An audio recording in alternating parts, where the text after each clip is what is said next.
everyone, it's Em and Liv, and we're your meta Psyckicks. Yeah. So today we're going to be talking about chakras. It's pretty great. We already have a chakra video on YouTube. If you are less inclined to listening and don't want to sit here for an hour and a half or 2 hours, we don't know how long it'll be yet, then go to YouTube because you can find everything that we're going to talk about, but in a different way, in like 20 minutes. How long was the video? It's a 20-minute video. 20-minute video. Okay, so most people have heard about chakras before, a fad topic of times past, where open-minded individuals might engage in deep conversations about their bioenergy or spiritual alignment, or where more conservative thinkers may poo-poo the word and mumble slights. If you've heard of this word before and wish to learn a bit more than the average Joe, then continue listening to our great podcast. It's great. The word chakra is a Sanskrit word meaning wheel or disc, and in the Indian thought, chakras are considered to be the centers of a person's spiritual power. Sanskrit, where the word chakra is derived from, is believed to be one of the oldest languages in the world. The term Sanskrit is derived from the conjunction of sam and samyak, meaning entirely, and krit, meaning done. So the language is thought to have been first used by celestial gods and then by the Indo-Aryan people of India between 1500 and 500 BC. Sanskrit is a traditional language of Hinduism, Buddhism, Jainism, and Sikhism. Before written language, people remembered information orally. Thoughts, ideas, and knowledge would be passed down for generations strictly by word of mouth. As one of the oldest languages in the world, it makes sense that Sanskrit would also be one of the first languages written. Its written form is considered to have begun in the 2nd millennium BCE and was uncovered in a giant text of hymns called the Rig Veda. So it is safe to assume that the written explanation of the chakra beliefs has been around since before its mother language was ever written down, and its concepts have been passed down from generation to generation by word of mouth. Information about the chakra system was brought to the West around 1919, most notably by an Englishman named Arthur Avalon, or Sir George Woodroffe, who wrote his interpretation of the chakra beliefs in his book called The Serpent Power. Since then, other Western chakra scholars have brought back texts to share with their students, which form the basis of our knowledge regarding chakra theory and Kundalini yoga today. So this westernized translation of chakra beliefs has brought about an oversimplification of the practices and understanding. For example, most basic chakra names have been simplified to their physical locations on the body instead of using their original Sanskrit names. So, without further ado, and with a little less westernization, hopefully, we're going to talk about the chakras.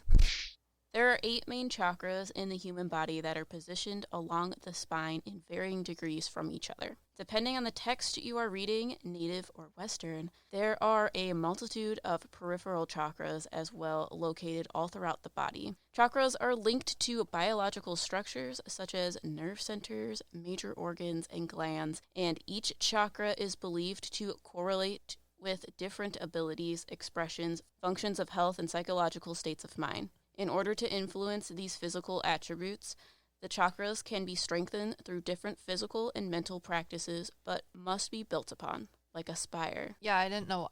They used the word foundation so many times when I was researching all this stuff that I was like, what is better than a foundation? I was like, Leaning Tower of Pizza? I want pizza.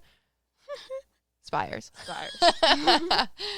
So, yeah, let's try and tuck into the chakras in as least westernized way as we possibly can, besides Emily and I being 100. Avatar M. Yeah, Avatar M 100% is going to lead us through all the chakras, but we're going to try and make it as unwesternized as possible, coming from 2 American women. Not 2 swamis. Yeah, not 2 swamis. All right, so the first chakra is called the root chakra in all of the Western things that you'll hear in modern day. What is it? I don't know. Media, yeah. But we're going to butcher this, and please try not to make fun of us too much, but the name that we believe for the root chakra, that is the actual name, is Muladhara chakra. Muladhara. Yes. Yeah. So that's the Sanskrit name for root chakra, is Muladhara. Yeah. And the root chakra is positioned at the base of the spine, and it deals with your primal needs and how they are met. And if you want to know Avatar M's version, it deals with survival, and it's blocked by fear. You're welcome. Yeah. So the first and foundational chakra is the Muladhara chakra, or the root chakra in Western thought. And the word is derived from Mula Adhar, meaning foundation, and it is located at the very base of the spine, creating the resting place for each of the chakras above it. The element associated with the Muladhara is earth, and that's because the earth provides us with all of our basic needs, since this is the chakra that deals with all basic needs. Or as Avatar M says. I don't know. Deals with survival and it's blocked by fear? Yeah. Wow. I've said that already. I know. We have to recap. It's fun. It is the first chakra. The Muladhara chakra is the first chakra formed during physical development. So as a baby, it's the first chakra to develop in utero, I guess. But Root chakras, butts. Yeah, your video. The color associated with this chakra is red, and it's supposed to symbolize energy and activity, as well as the transitioning of a slumbering consciousness to an awakening one. The Muladhara chakra is often considered the most instinctual of the chakras, as it is not rooted in intellect so much as in the formation of our most basic needs and motivations to eat, sleep, and procreate. So, how is this balanced and how is it not balanced? Well, it deals with all of our primal energies. So it's balanced when you feel safe, secure, and you have all of your most basic needs met. But if you don't have those or you fixate on them, such as me, you don't have this chakra balanced. So balanced is where you have an assurance that your survival and your needs will be met. Yes. You don't have to worry about it. Correct. The Muladhara chakra is known as one's primal energy and is the source of our fight, flight, freeze, fawn responses. Because it is perceived as our most animalistic chakra, the Muladhara chakra is believed to form the border between human and beast consciousness. It is where our unconscious minds form our true personality and when we archive our past actions and experiences. When balanced, the Muladhara chakra's energy flows freely, and we feel a sense of belonging, secure in our present state, and have the clarity and the ability to concentrate, set goals, and prioritize. Imbalances can present as an overall lack of energy, or the opposite. Restlessness and anxiety can overtake and imbalance you, and you can have constant worry and frustration. So I think it's interesting that they say that the Muladhara chakra, and I think that personally I have an imbalance of this chakra because of always feeling like I need to prepare for things, even when it comes to just like simple things like food or like getting enough sleep. I feel like if I don't have these things, then I can't function. So I kind of like... Yeah, you're 9 hours of sleep each night. Yeah, I like fixate and like hoard things. Not like terribly, but you know, You're afraid you're not going to have them tomorrow. Yeah, 100%. But also, it says that it forms the border between beast and human consciousness. So, like, is this... Because your instinct. Your instincts are a part of this. Yeah, I get the instincts, but also I'm thinking, like, since I feel like I rely so heavily on this chakra, is it also where possibly I have the ability to talk to animals? Oh, that'd be so cool. That's what I'm saying. If it's the border between human and beast consciousness... Is it because you're trying to open it? I don't know. But, like... Is anything happening where you're less conscious of, like, your primal needs? Like, now that you're living with your dad or something, you're more comfortable in where your needs are at or something? Well, I discovered that I could hear animals' thoughts or, like, listen to what they have to say in general before I started living with my dad. Okay, then what happened during that change? There's something. I know there is. I have no idea. It's weird, though. I'm just saying, could it be one of the reasons why I can talk to animals or listen to what they have to say? Yes. Because also, in other types of teachings, like for the root chakra, they say it's red, but it can also be pink. And every time I like to project energy on things, I think of it as pink. And I feel like I have a lot of pink energy associated with who I am. Because you have an overactive root chakra. So anyways... Yeah. I wanted to bring that up. Yeah, I think it's totally that, and I think if you open it up more, then you can actually speak to them instead of them just speaking to you. Yeah, because I have to focus on that. I've never tried to speak to them. I just listen to them. Yeah, I know you can speak to them. That's something we're going to have to talk about. It's a lot. But yeah, when I was doing all of this research, I was like, is that why I can talk to animals? Is that why I can talk to animals? I got a pickle. Is that why I'm Eliza Thornberry? I have no idea who Eliza Thornberry is. You don't know who Eliza Thornberry is? No. The girl that can talk to animals on Nickelodeon? The Thornberries? Nope. Oh my god, are you a 90s kid? I'm supposed to be. Oh, wait. You're not because you were born in what, 95? 97. 97. I You're don't even definitely not a 90s kid. You, what, Zoomer? Zoomer? Is that what they're calling them now? No. Are we millennials? No, you're not a millennial. Millennial stops at I think 95. they're calling Gen Zers. Yeah. You Zoomer. I'm not a Gen Z. Don't even start with me. Otherwise, we wouldn't be friends. You're definitely a Gen Z. It stops at 9. I'm in denial. 95. And you're a 97. No. That's why you don't know what the Eliza Thornberry is. That's like my favorite show. Maybe you should watch it because she talks to animals. I am It's about a millennial. Don't start with me. This guy who like has a TV show and he goes to all these safari places and teaches people about animals. He's like what I want to do guy. Okay, you can't come at me and say that I'm not a 90s baby if you don't know who Steve Irwin is. Well, I know who he is. Crocodile Hunter. But he's that, but a cartoon. And his daughter can talk to animals. That's and great. They have an ape as a pet, and the ape talks to her. They're BFFs. That's cute. I just know like Dr. Dolittle, Eddie Murphy. Yeah, but that's not a cartoon. Sorry.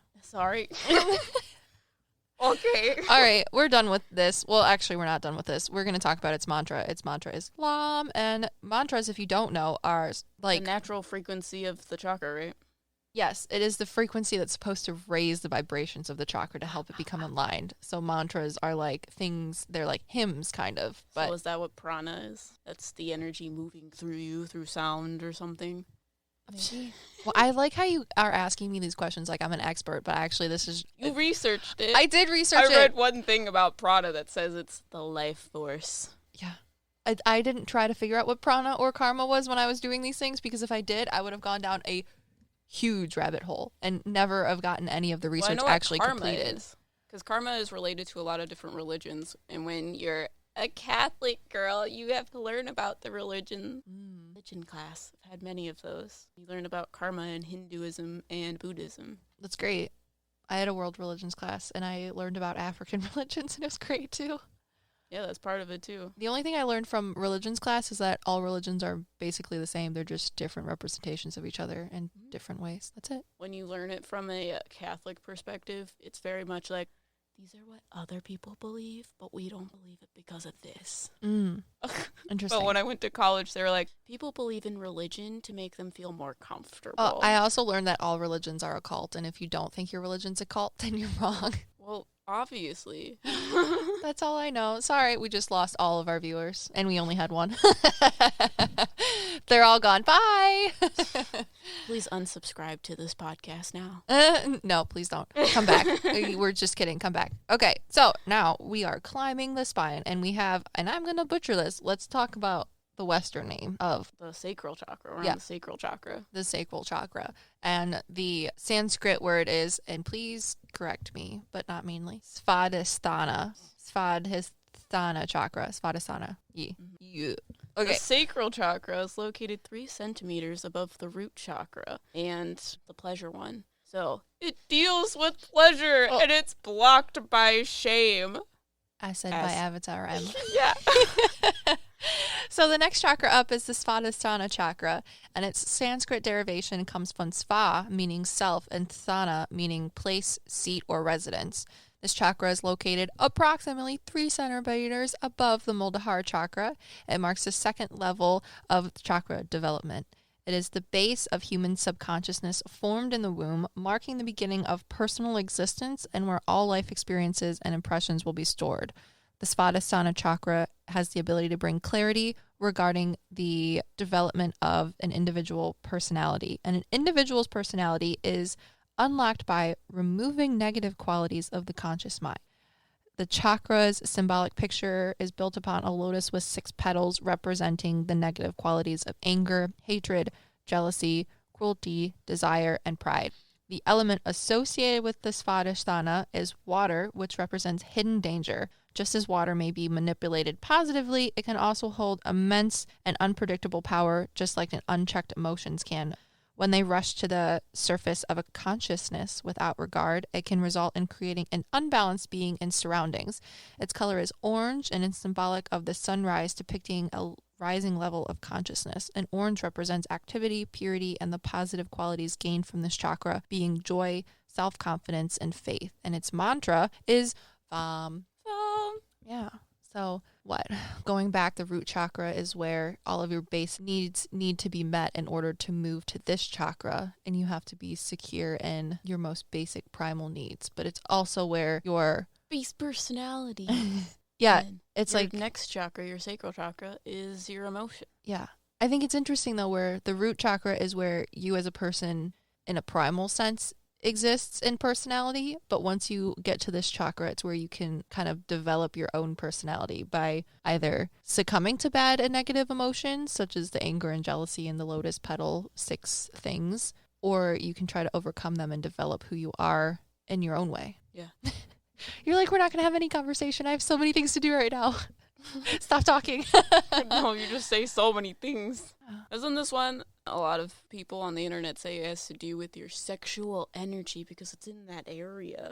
Oh, that was your Muladhara chakra. That's your primal, like, need to procreate. So, like, people that are, like, lustful, I think is, like... Well, that's why it deals with pleasure, though. Unless you don't find sex pleasurable. Yeah, I don't know. I mean, I like food. I would take some chocolate ice cream any day. So how is it balanced and how is it not balanced? It would be balanced by being able to keep your emotions in check. So if you are someone that is very explosive in your emotions, whether something goes wrong and you immediately act on the emotions that are evoked by that action, compared to somebody that has something happen to them or is in a certain situation, and instead of automatically reacting to it, you are proactive and you recognize the emotions that you're feeling because of something, and then you think about it before you act on those emotions. I think that's how you deal with this chakra. Well, I think there's 2 sides of every chakra. So you have your overactive, where you're explosive emotions, and then you have your underactive, where you don't feel your emotions, which creates anxiety and then fucks up your root chakra.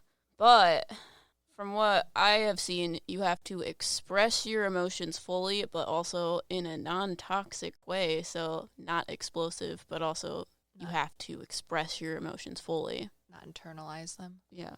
Trauma. That's how that works. Yeah. Well, I think the next one goes through trauma, or maybe it's the solar chakra. Plexus chakra is the next chakra. Yeah. So your Manipura chakra is located in your core. Here, I'll do this again. Go for it. Your next chakra is your solar plexus chakra, and it is located in your core. Is this the belly button chakra? Belly button. The navel chakra. It's located behind your belly button. Yeah, so as Avatar M said. Wait, it deals with willpower, and it is blocked by shame. There we go. Avatar M has spoken. So the third chakra in Sanskrit is called the Manipura chakra. And the Sanskrit words mani, meaning jewel, and pura, meaning place or city. It resides near the navel, or belly button, earning the Western name as navel chakra, center chakra, or solar plexus. When the Manipura chakra has been reached, the negative aspects of the Muladhara and the Swadisthana chakras have been overcome, and the individual's consciousness has been able to reach the Manipura's level. It is believed that the Manipura chakra unlocks clarity, self-assurance, knowledge about yourself, wisdom, and the ability to make correct decisions. These are the precious jewels depicted. The color associated with this chakra is yellow, and its element is fire, symbolizing the heat within the body's core or solar plexus, as Avatar M said. And it's the sun center or source of one's vitality. The Manipura chakra controls the balancing of energy to give strength and health, acting as a magnet of energy. The activation of the Manipura chakra will free an individual from negative energies and bring strength and balancing from within the mind and the body. And its mantra is Ram. Ram. So, like, I love this chakra because its color is yellow and it's all about heat and fire. And this is like 100% my mother. She just runs around with this chakra and like blasts people like the belly button character from My Hero. Well, I think your mother has an overactive solar plexus chakra. 100%. Because she's overly self-confident. Yeah, she is. A lot of confidence. Mm-hmm. She's an Aries. She just runs around and gives everybody her energy and overwhelms them. She's like, is this a normal thing that's happening and no one really needs to be super excited about it? She's like, actually, let me make everything really, really overwhelming with my belly button energy. Yeah. She just runs around like... Yeah, I'm going to put those closer together so it sounds better. But anyways. So how is this balanced? How is it balanced? Yeah. What is a balanced solar plexus chakra? You have gotten through your first 2 chakras, so you have established your basic needs and you're confident that you are safe and secure and have everything that you need. And then the next one is you understand emotions and you don't either overactively express them, but also you don't internalize them. So I think that is what makes you self-confident in who you are, because the first 2 are creating your personality. And once you have understood your basic personality and have kind of fine-tuned it a little bit, you can be like, this is who I am. This is my belly button. I'm your mother. So this is you coming into your identity. And then the next chakra is you speaking your identity. It's all coming full circle. So you have your primal need, and then that evolves into your emotional need. And your emotional need and your base personality create who you are as a person, which then you have to be self-confident in this person that has been created. And then in the next chakra, you need to be comfortable telling people about it, being who you are on the outside. I love when I get information and then I tell Em this information and she just puts it all together for me. It's great. I'm a computer. My brain works like that. It's she very drops. much, I just need the pieces, and I have the puzzle that you just put them in, and I can put everything together. She likes to drop big old knowledge bombs on me a lot. Because I'm like, Em, this is what I learned. Listen to all this information I'm getting. This is what I think it is. And then she just tells me what she thinks it is, because the way she looks at everything is way different. And I'm like, holy shit, you are so much more right than me. Thank you. Yeah, it's very much when I ask questions, it's very much for my own need, for me to fill what I think is happening. Mm-hmm. That's why Em and I get along so well, because we're 2 halves of one idiot. Which is also why I get you to get more information from your readings, too. Mm-hmm. Is because I think something is happening, so I just lead you through questions for you to figure it out. It really helps me, because so I have a lot of... validates my opinion of what's happening. Yeah, it's great. The next chakra is my favorite chakra, because my spirit guides keeps telling me that this is what's happening now. You're Anahata. Throat Anahata. chakra. Oh, no, we're on heart chakra. Sorry. Yeah. The throat chakra is where I'm at. Sorry. Okay, so we are now on the 4th chakra, and as Avatar Em can explain, it is the heart chakra located in the chest, and it deals with love, and it is blocked by grief.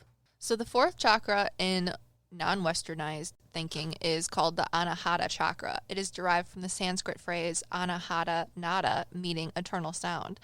It is found in the chest closest to the heart, earning itself the Western name, as Em said, heart chakra.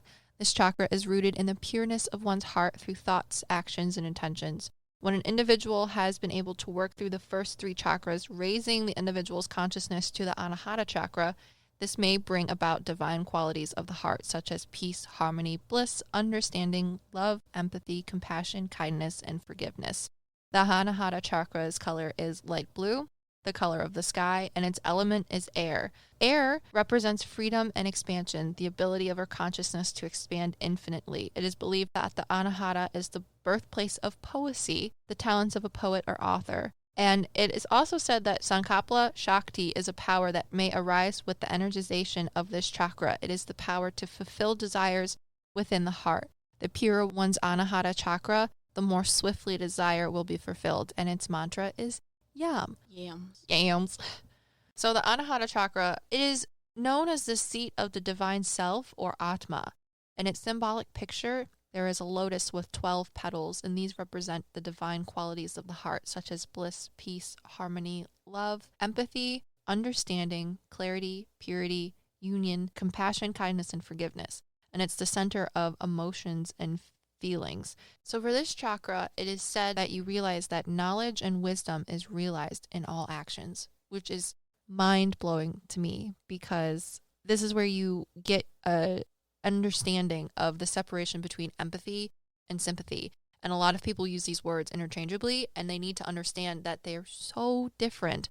Sympathy is when you can feel compassionate for somebody going through something that you yourself have not experienced. But empathy is being able to show compassion for somebody that you understand what they're going through, because you have been through a similar situation yourself. So people like to say that they're empathetic for others in certain situations, but if you've not been yourself in that situation or a situation similar, you actually can't empathize with that person. So being able to open up your heart chakra and realize that knowledge and wisdom is realized in all actions, that is how you're going to be able to differentiate the definitions of sympathy and empathy and reach a higher emotional consciousness. And that's why reincarnation is real. Yeah, it's so important. And then this all goes into the next chakra, which is your throat chakra. And this is where you breathe out all of your repressed emotions and feelings. So it's not until you can understand the difference.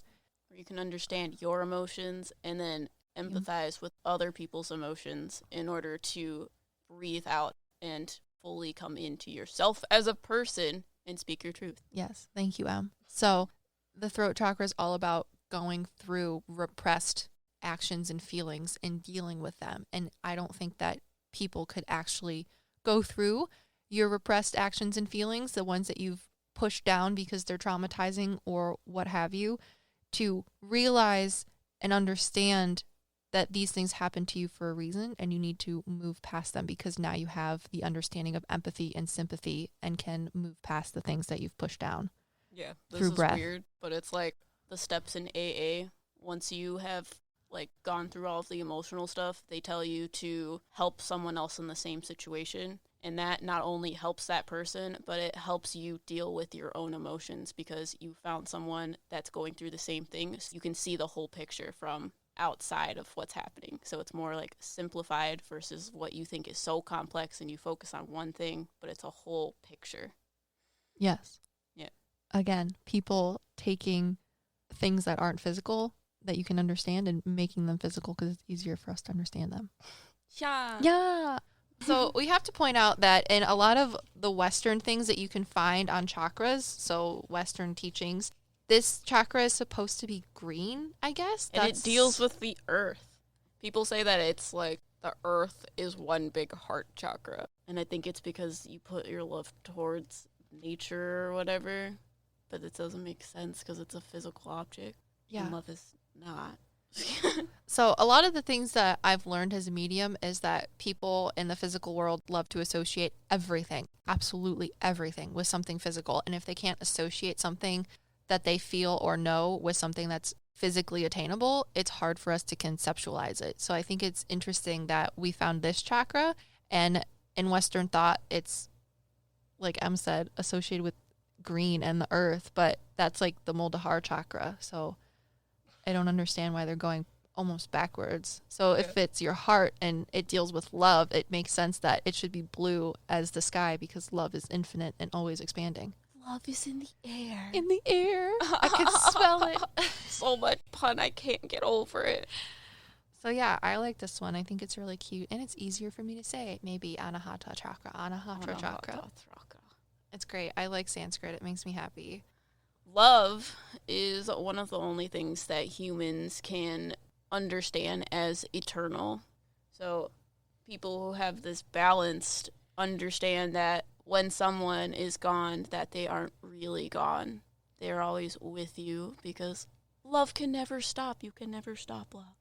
Yeah, it's great. And I also think that the Sankapala Shakti, the little power that you're supposed to get, is really cute because it says that the purer one's heart chakra is, the more swiftly your desires will be fulfilled. So, like, if you have pure intentions within your heart, whatever you want can be fulfilled with this chakra, which goes into, like, manifestation. I think it's adorable. So what, the heart chakra is where you do manifestation?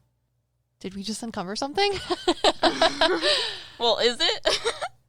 I like how you talk to me as if I'm a Swami. Yeah, I'm just a girl in a basement with her best friend talking. Swami talks to you, though. We're going to talk about Agya. He's so cute. I love him. We're not on his chakra yet. Okay, well, third eye chakra. We'll talk about Agya. So Emily and I give you a preview. Yeah, short preview. So he likes the number 3. Oh, he's so cute. He's already coming in. I know, I'm going to be all sassy about the number 3 because I've now hated it. Oh, he's so cute. So what does 3 mean? I don't know what 3 means. He just, it's funny because he just throws up 3 fingers and he like smiles and is full of his golden light. So what 3 is? It's like the Hunger Games thing. Also, I think brownies, like when you were a Girl Scout. I was a Girl Scout. It was a horrible experience. They sung the cleanup song and we were like 12. Well. And all the girls didn't like me. They were really mean. I was like, I thought Girl Scouts were supposed to be nice, but whatever. Anyways, we're not going to talk about girl politics because that's a whole other shebang. But Agya. So Em and I were trying to get our lives together and shoot a YouTube video, which is hard because I have the attention span of a goldfish. And she was just being sassy Em as normal, and we were trying to organize our information so that we could make a YouTube video without having to stop every 5 seconds or have too much information like I'm doing right now. So you can see the problem.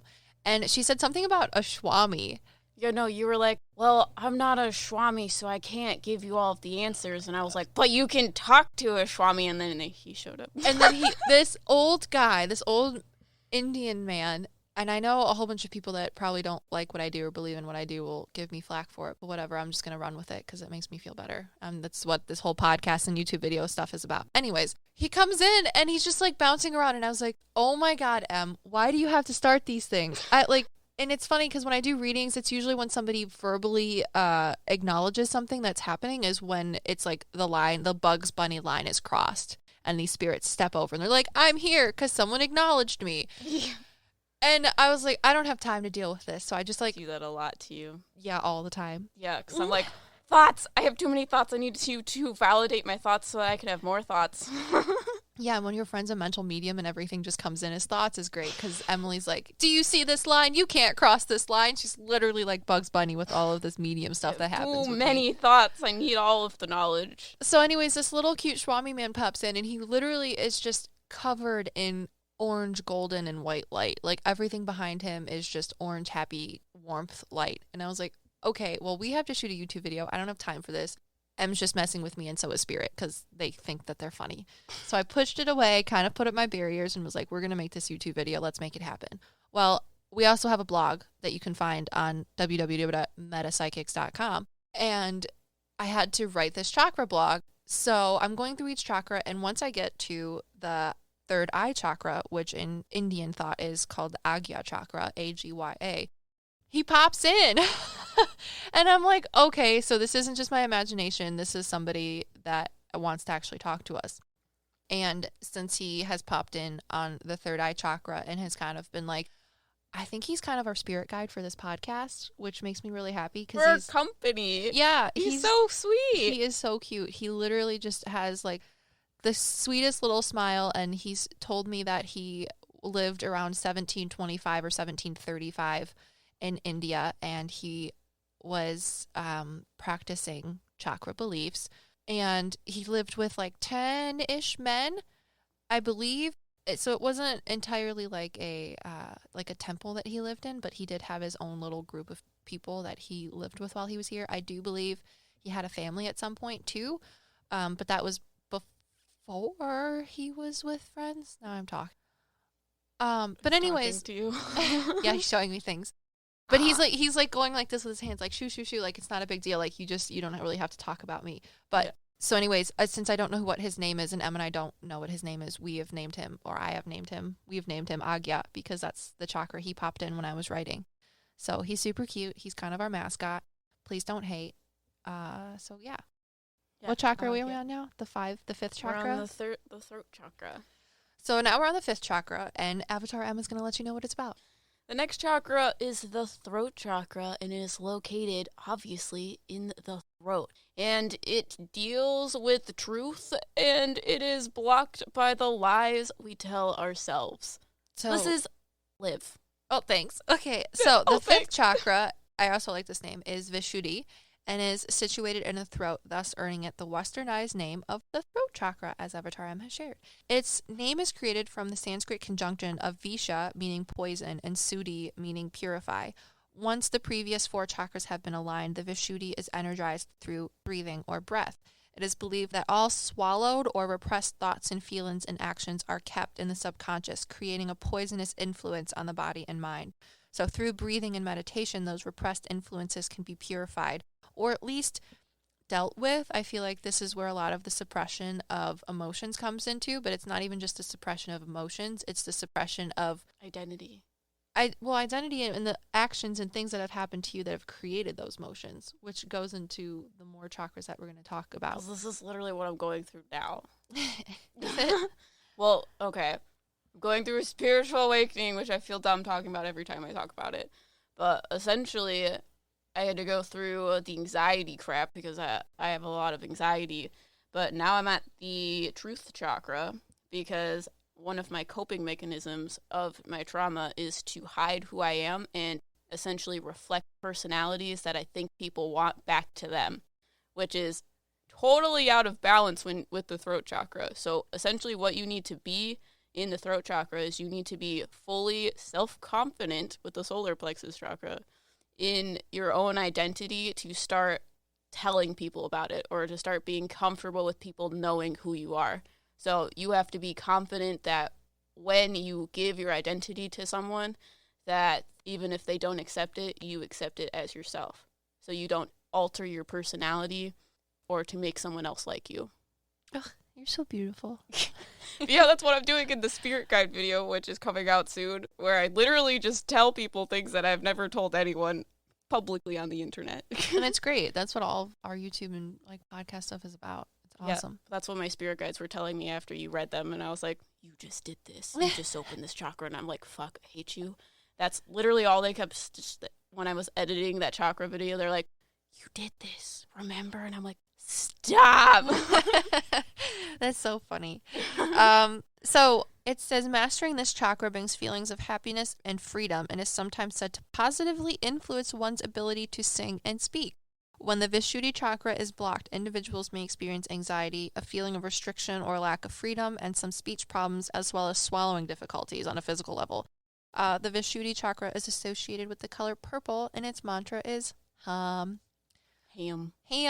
So I like this chakra too because just as being a medium, I've never like been into like I have like a negative kind of impression of a lot of metaphysical things because I feel like a lot of people that try to make money in the metaphysical business market world like to prey upon people's insecurities and be like, I can help you by unlocking your chakras, and if you buy my 28-step program for $699.79, 3 payments, like plus shipping and handling, people buy into that, and I don't like that. That's not. Plus, they literally taught us at school in our critical thinking class that mediums are all a fake, and they just are reading your body language to make shit up, and you just fill in all the blanks. Yes, and it makes me so angry that people like that exist. So, like, when I talk about my medium things, I don't want people to feel like I'm trying to push things on them or anything like that.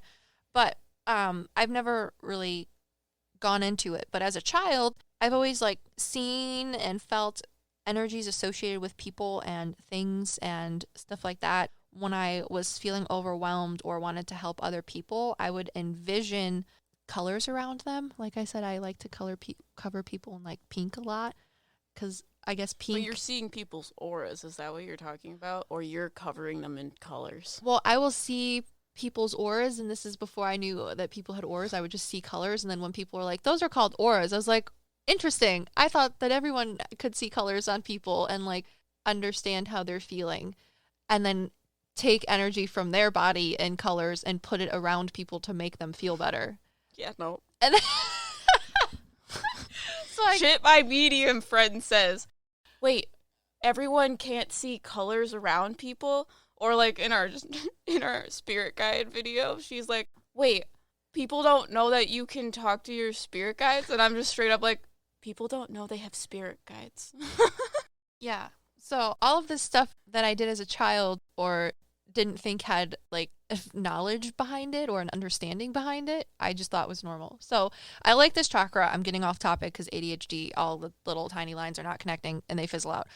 Is you are purifying your past experiences and things through breath. And a lot of the times when I am overwhelmed or I see other people overwhelmed, I will literally focus on breathing in and out a certain color, which is breathing out impurities. Yeah. And I think it's wild that when I was researching this, I was like, this is a thing. This is a thing that other people understand. And I just never... In Buddhist belief, they believe that you're breathing in the suffering of other people and breathing out their energy. essentially. Like, you breathe in the suffering, and then their suffering, like, you get the karma back. That's wild. Well, it also goes into how we're all one energy, so you're essentially breathing in the suffering of other people, but it's the suffering of you. Yeah. Wild. Knowledge bombs Emily's dropping. We need like separation is my favorite topic. Which we will talk about. But yeah, I think it's great that there's a chakra that deals with breathing in and out your past experiences, because that's a lot of things. I do that a lot to help meditate, I guess. I guess that's meditating, which I also didn't know.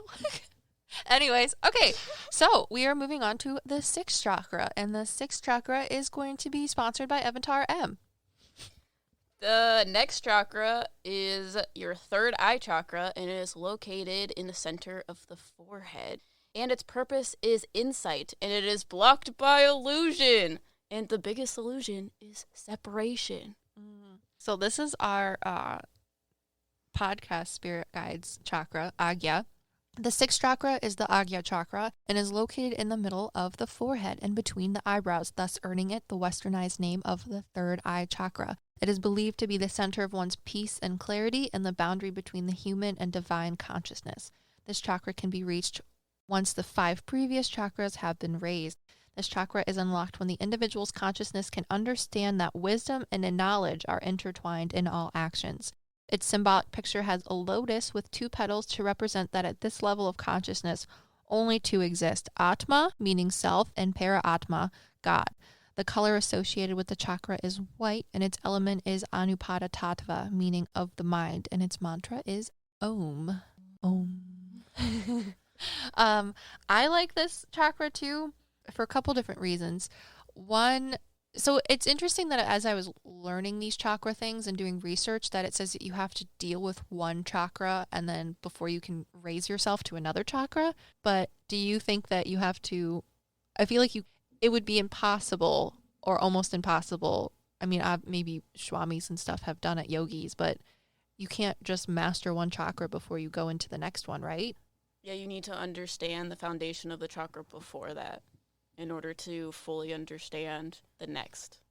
But it's like literally what I just explained to you. You need to understand your primal needs and your emotions in order to understand other people's emotions. But I feel like I haven't mastered one chakra. I feel like I have a better understanding of each chakra, but I feel like I haven't mastered, like, obviously my Muladhara chakra is not mastered in any sense or shape. And like every other chakra after that is not set. You have an understanding of each chakra, but until you can fully understand the chakra before it, the energy can't fully flow into that chakra. It's literally like how Avatar explains it as pools of water that flow into each other. If there are blocks in the pool, you can't have all of the energy flow into that pool. But you can still have small areas of energy flow into it. Still water, like still energy in those pools, but you can't fully open that until you open the chakra before that. Yeah, so we're on the same page. It seems like in teachings it makes you feel like you have to master the chakra before you can move on to the next one. But if we all have a little bit of energy going to each one, you can still try to focus on them, I guess.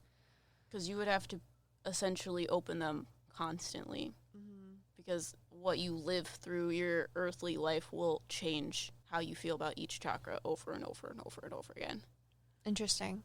I also think this is interesting, too, because it says that the Agya chakra is believed to be the center of one's peace and clarity and the boundary between human and divine consciousness, which when I do medium readings, I specifically tell people that these readings are to bring peace and clarity.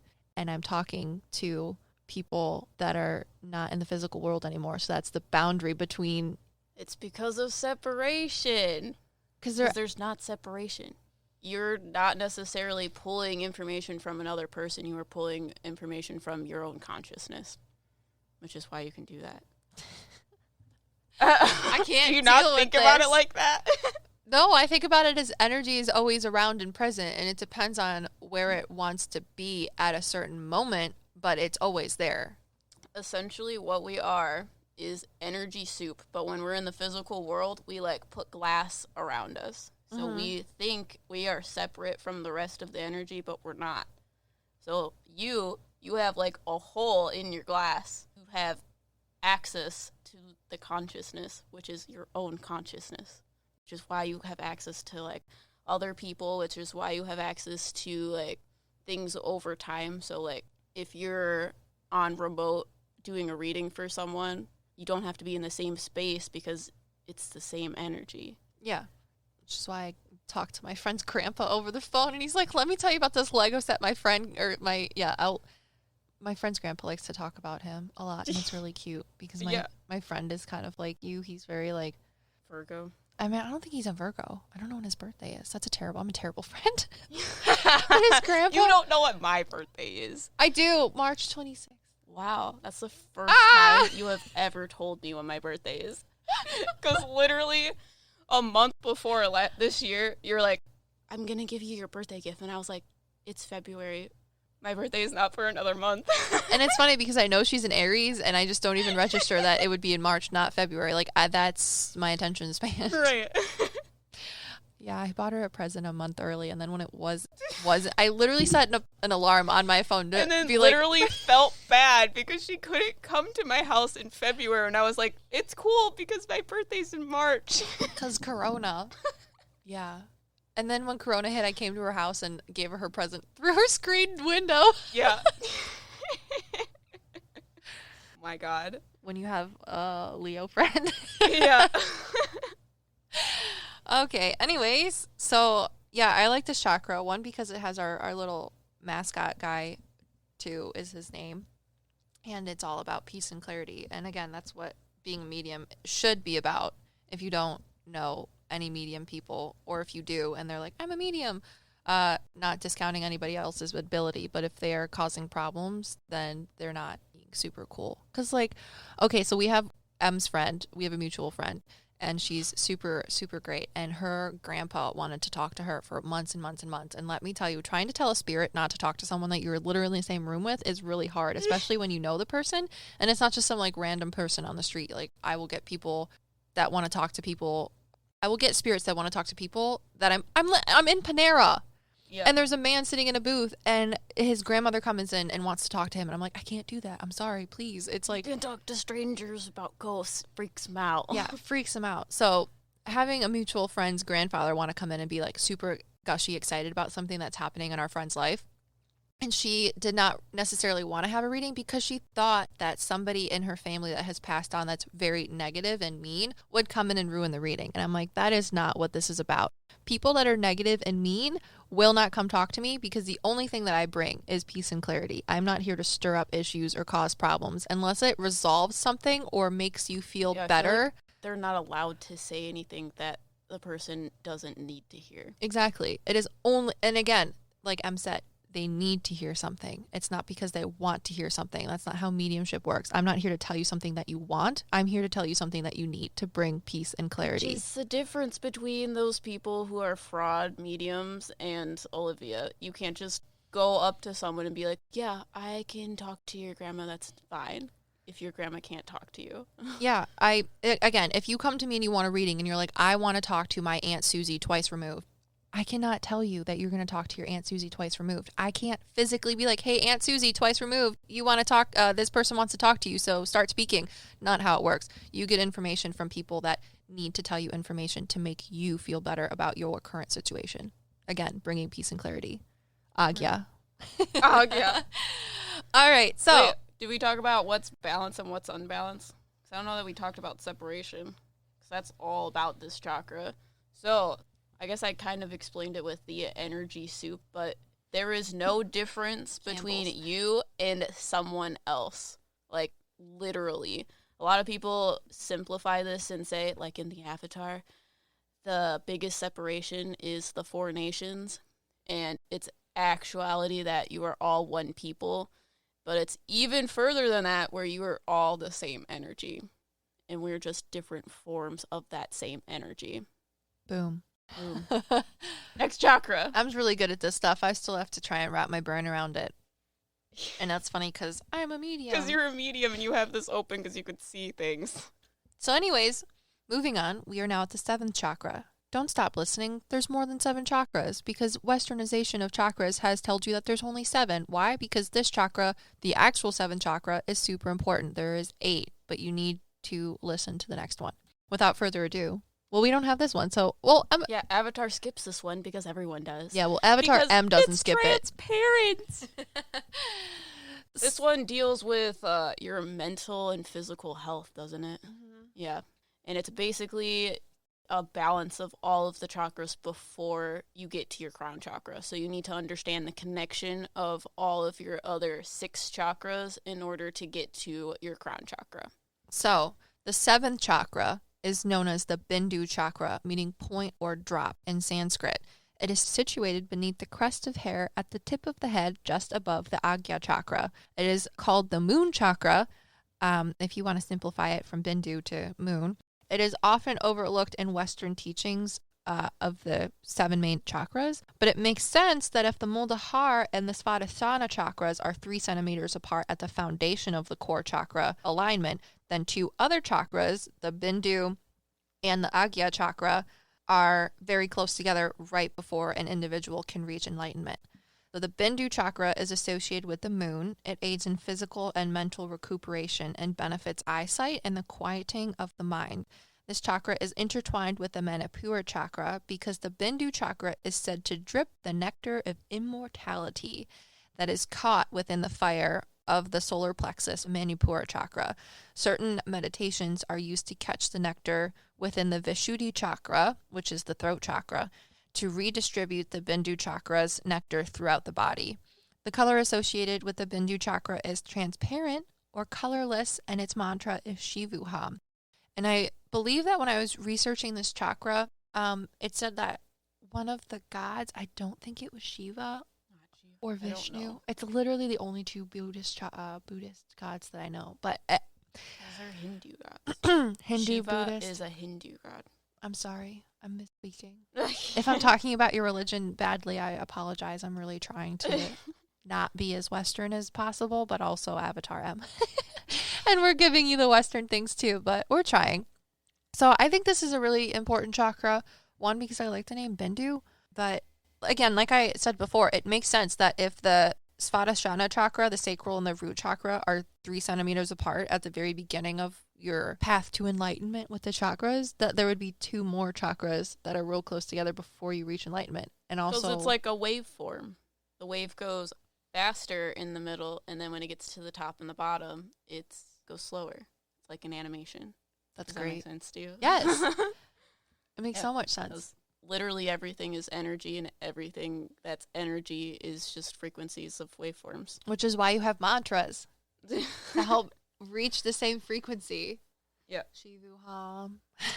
So yeah, the one chakra that nobody in Western thought of chakras talks about because it's a repeat of all of the other chakras. Because we're all about capitalism and making money and getting straight to the point and not having to actually think about things and go through them and ruminate them. But it's also probably why this next chakra is so hard to open. Probably. So, without further ado, we have the 8th chakra, known as the crown chakra, and Avatar M's going to tell you about it.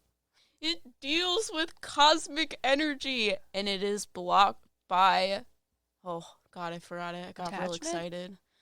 It deals with cosmic energy, and it is blocked by earthly attachments. And obviously, it is located at the top of the head.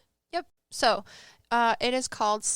I'm going to mess this up. This one's a little bit harder too. Sahasrara. Sahasrara.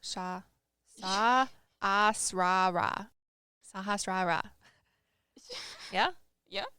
Sahasrara chakra. Okay, so the 8th chakra is the Sahasrara chakra, located at the top of the skull, earning its westernized name of the crown chakra. Its Sanskrit translation means 1,000 or infinite. This chakra is said to influence brain functions, enhancing memory, concentration, and intelligence. It is associated with pure light, which holds all colors of the rainbow. This chakra is said to be unlocked when the energies of all other chakras before it flow together as one into it. Once the chakra is open, the individual is said to have gained conscious understanding of themselves and God and can find fulfillment in the union of knowledge, the knower, and the object of knowledge. Its element is Adi Tattva, meaning the supreme or spiritual Tattva, and its mantra is Om. Yeah. It's great. I like this one. I think it's interesting. Do you think, and I don't mean to offend anybody that knows way more about this than us, which is probably anybody, but for me, once we were talking about how the chakras flow into each other and that you don't necessarily have to have one fully unlocked to think about or try to better one other chakra. But for this chakra, since it says you basically like leave everything behind, do you think that you can only achieve this chakra if you're dead? Because you no longer have earthly attachments. No. No? No, that's why this one's so hard, because people are like, I don't understand how I can get rid of my earthly attachments. And it's because if you understand separation, you physically cannot get rid of earthly attachments. They are literally you. There's no difference between you and a fucking table. You are the same energy. Yeah, because we're all created from stardust. So yes, you can 100% become enlightened as a physical being. But it's really hard to open this chakra without knowledge of any of your other chakras. Because that's how the energy fills this one. That's just so wild to me. It says, one who gains this is liberated from all karmas and achieves moksha, complete liberation from the cycle of rebirth and death. The mind finally comes to complete stillness and finds fulfillment in the union of knowledge, the knower, and the object of knowledge, which I think is crazy. Because if I, again, not as someone that has never, ever really gone to church, ever, except for like... They're talking about religion here. Except for like Lutheran church with my friend, like maybe 5 Sundays in my entire life. The mind finally comes to a complete stillness and finds fulfillment in the union of knowledge, the knower, and the object of knowledge. Literally, those 3 things separated by commas makes me think about God itself. God is the union of knowledge, the knower, and the object of knowledge at the same time. We are also a part of God. I know. We're just little tendrils of it. Mm-hmm. Which goes into energy. We would have access to that energy because we are that energy. I think it's crazy. But this essentially deals with the caste system in Hinduism. The top tier of that caste is literally what you just explained. That's why they're monks. And that's where they become enlightened, because they don't have earthly attachments, because they never had earthly attachments in this caste. They literally just focus on opening all of their chakras. That's wild. It literally blows my mind. Yeah, a lot of people think the caste system is like abusive because they don't understand the religion, but it's very much like people in the Hindu religion literally believe that if they change or help you in your caste system, that you will be reborn in that caste system again. So like she was saying, when you become enlightened in the last caste, you don't become reincarnated back into another life because you have reached your soul's purpose and your life path. So you essentially go to what the Hindus believe as nirvana, which is heaven in Catholic religion. But again, heaven and hell is also vague, and we need to talk about that because I have a lot of opinions about that. We will, for sure. But yeah, that's when you fully raise your vibration. And it's hard to do when you're a human. But segueing from the topic, kind of like a branch off of the knowledge, the knower, and the object of knowledge or whatever, a lot of people that are religious like to be like, you can't be a medium because you can't know more than God knows. You can't talk to spirits. Even if spirits are here, you can't talk to them because you're not God. And I think it's interesting that people tell you that? Yes. They literally... How do you know more than God? They literally get it. You are a human. You physically cannot fathom God itself. Well, my existence of thinking that I can talk to spirits, it like insults them, which I understand. I'm not invalidating your emotions. But also in the Bible, it says that people were created in God's own image. He is all-knowing, all-seeing, and all-hearing. So if the same thing with animals, because we are literally created from God. Well, let's not even get into the topic of some religions don't think that animals have souls, because that crushes me. But if people are created in God's image and he's all-knowing, all-seeing, and all-hearing, then why can't some of us have a little bit of him more than other people? Or not just a grasp of more of him than other people to be a little bit more all-knowing, all-seeing, and all-hearing, because that's what I do. I know, hear, and see. I don't think he does that. I think he allows it. Yes, 100%. Like, it's your consciousness making the decision to put you on Earth and to be a seer, because it's going to affect a certain person to raise your overall consciousness. Which is great. Also, I'm not understanding what she's saying because it's, again, a lot. Yeah, I know. I saw the face. Yeah. Basically, when you're in the astral or the spirit realm, you are basically looking at the physical realm and you're like, I need to reincarnate, whatever. So you essentially choose your life and what souls you're going to incarnate with so that you can go through a certain thing to raise your consciousness. So you being a medium, you, like I've told you before, you touch people on a spiritual level. That is just the nature of what you do. Ugh. Stop. You're going to make me cry. It's true. It's really hard because I've never embraced my medium stuff because I've been so scared of people ridiculing me and just hating me for who I am. And it's really been a giant step of even just starting this YouTube channel and podcast with you to come out and be like, this is what I do and this is who I am. Can I help you? I literally just want to help people by talking to other people and animals. Yeah, that's why you're here. Because you raise the consciousness of the people around you because you have the gift of sight. Thank you. Like, that's why you are incarnate in this life. It makes me so happy. Again, why I literally just throw pink energy on everybody because I want everybody to just be happy and love each other at all times and know that you're okay. Like, we're getting into non-chakra things. Yeah.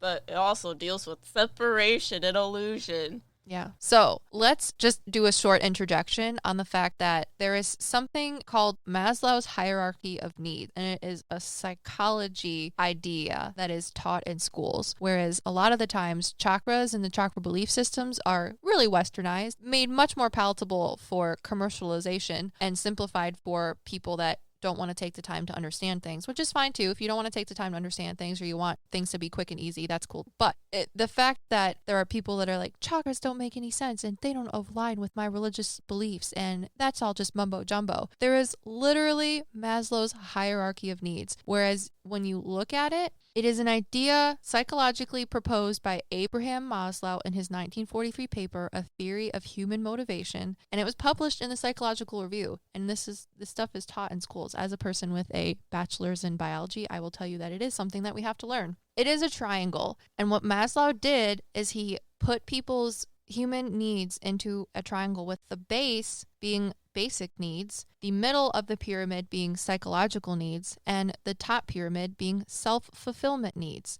Now, if you look at this on any type of Google, you can just see that it is a completely watered down version of the chakra systems, made much more palatable and easily digestible by someone in, I don't know, a different viewpoint. What do you think? Well, like I said, spirituality isn't just a religion. It's how you are psychologically and how you are affected by the earth and the physical realm. Yeah, but I just think it's crazy that people are like... translates to psychology because it's how your energy and emotions flow through you. Yeah, it's one and the same. But I just think it's crazy that some people are like, this is mumbo jumbo. Like I said at the beginning of the podcast. They don't research it and they don't understand what each one is, especially in like when you go to yoga. Most of those people don't know what they're actually doing with a chakra system. By doing poses, you're unlocking and letting energy flow through you. Yeah, certain poses target certain flows of energy. Mm-hmm. But it's also more than that because you need to have your psychological needs for that chakra met as well. Yep. So we just wanted to make sure, or I wanted to make sure that that was put in there because I thought that was absolutely crazy and didn't make the connection myself because I'm also a human. So this is all the stuff that Em and I talk about. This was the chakra system. It's only our second podcast, but we are going to dive deep, headstrong, swimmer's cap, straight dive off the diving board into everything paranormal, metaphysical, and anything else you could possibly think of that is within these categories. And this is what our podcasts are going to be like, just trying to find information, critically thinking about all of the stuff as much as you can possibly put into logic. Again, like we've talked about, it's hard for people to conceptualize things that are not physically there. So we're going to try and do that and see how it goes. And if you're interested, please continue to tune in. And if you guys want more content, check out all of our social media. I believe there's a description. I don't know how podcasts work. This is my second one. But anyways, we are your Psyckicks. Yeah. And we will see you guys in the next podcast. Every Sunday, tune in.